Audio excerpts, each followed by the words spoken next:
भूतगर लोमड़ी। मुर्गी लोमड़ी को झाड़ियों के पास बैठी देखकर ठिठक गई। वह मोहतात कदमों से ये देखने के लिए आगे बढ़ी कि लोमड़ी यहाँ क्या कर रही है। इसने देखा लोमड़ी की दुम एक लोहे के शिकंजे में फंसी हुई है जिसे वो छुड़ाने की कोशिश कर रही है। इतने में लोमड़ी की नजर मुर्गी पर पड़ गई। आओ बहन, क्या हाल है?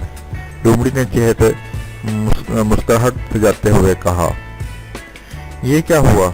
मुर्गी ने लोमड़ी की शिकंजे में फंसी हुई दुम की तरफ इशारा करते हुए पूछा।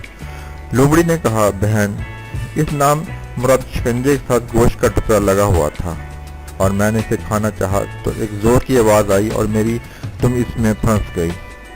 लेकिन तुम बहुत चालाक और ज़हीन हो, तुम इसमें कैसे फंस गई? मुर्गी ने कहा। मुर्गी सोच रही थी कहीं लोमड़ी की कोई चाल ना चल रही हो। लोमड़ी बोली, बहन, लालच बुरी बला है। गोश्त का टुकड़ा देखकर मेरा दिल ललचा गया। अगर तुम मेरी मदद करो तो मैं शिकंजे से आज़ाद हो सकती हूँ। अभी 2 दिन पहले मैंने तुम्हारे नन्हे मुन्ने बच्चों को फाड़ खाया था, फिर भी तुम मुझे मदद की तवक्का रखती हो। मुर्गी ने कहा, बहन, मुझसे गलती हो गई, मैं तुमसे माफ़ी मांगती हूँ। देखो, मेरा तुम पर एक एहसान भी तो है। लोमड़ी ने कहा। मुर्गी ने हैरत से कहा, कैसा एहसान? देखो, मेरी वजह से तुम और तुम्हारे बच्चे महफूज हैं।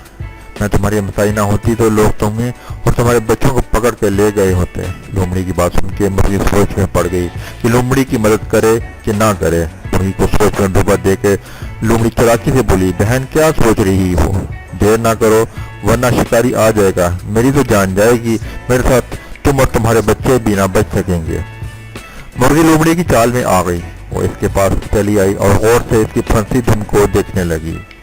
इसने लोहे के पंजे का अपनी चोंच से ठूंगे मारी, पंजे से कुरेदा। ये तो बहुत मजबूत है, मैं ऐसे नहीं खो सकती, वो बोली। लो, मैं भी अपने पंजे से जोर लगाती हूँ, लोमड़ी सा घुमा कर बोली। दोनों ने मिलकर जोर लगाया तो पंजे का ऊपरी हिस्सा कुछ ऊपर उठा। लोमड़ी ने अपने दुम को बाहर खींच लिया और जल्दी से पंजे को छोड़ दिया, जिससे शिकंजे की नोक ठक से मुर्गी के पंजे पे गिरी और इसका पंजा शिकंजे में फंस गया। लोमड़ी ने अपने दुम को झाड़ा, सहलाया। इसकी दुम के बहुत सारे बाल उखड़ गए थे। वो अपनी जख्मी दुम उठाए जंगल की तरफ चल पड़ी।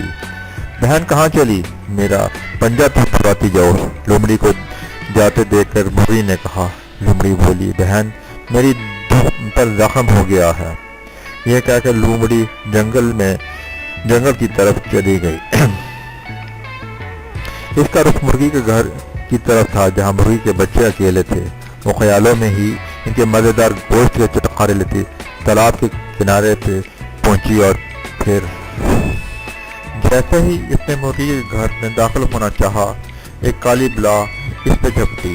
इससे पहले कि वो कुछ समझती, इसे जोर का धक्का लगा। वो उड़कर दूर जा गिरी। इस वक्त इसने भैया रीछ को मुर्गी के घर से निकलकर अपनी तरफ आते देखा तो वो दुम दबा के वहां से भागी। मुर्गी भैया रीछ को अपने घर और बच्चों की हिफाजत का कहकर गई थी। भैया रीछ मुर्गी को ढूंढने निकले। झाड़ियों के पास उन्हें मुर्गी मिल गई। उन्होंने इसका पंजा शिकंजे से निकाला और इसे घर तक छोड़ने आए। लोमड़ी रीछ के डर से ये जंगल ही छोड़ गई और किसी दूसरी जगह जा बसी।